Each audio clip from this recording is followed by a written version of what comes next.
It's a very sad day today for humanity as Afghanistan once again falls to the hands of insurgents.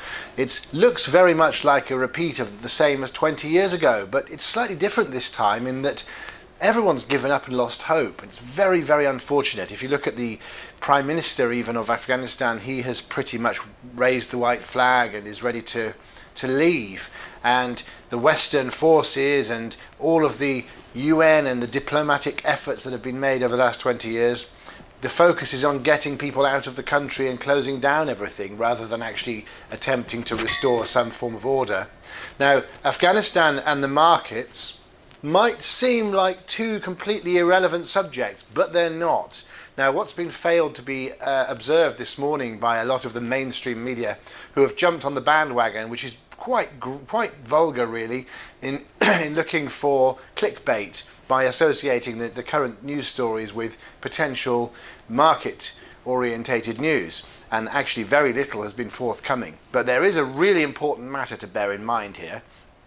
We live in a time right now where, whilst Afghanistan might be regressing back to the medieval period, and that will have some severe consequences for some people, the rest of the world is looking to advance itself in terms of technology and move away from fossil fuels and look at the future of how we're going to power industry and our homes and even our transport. Now, Afghanistan, believe it or not, is quite a major player in that area.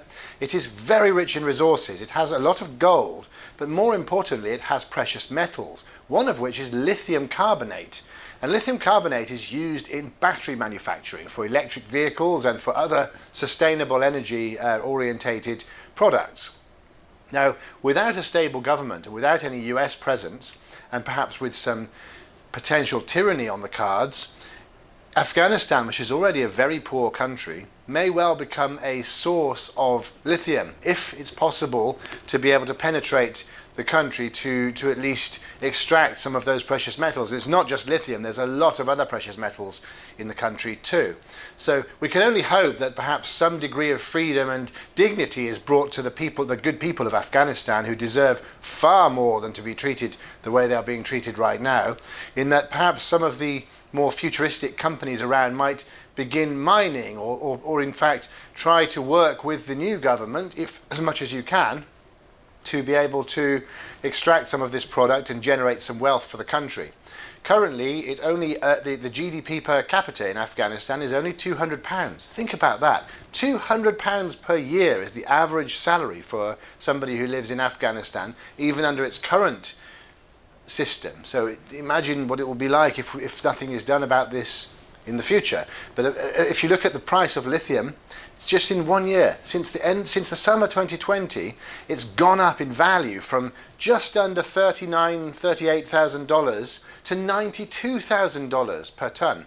So, you know, it's a huge increase because there's a sudden focus on mining lithium for this purpose.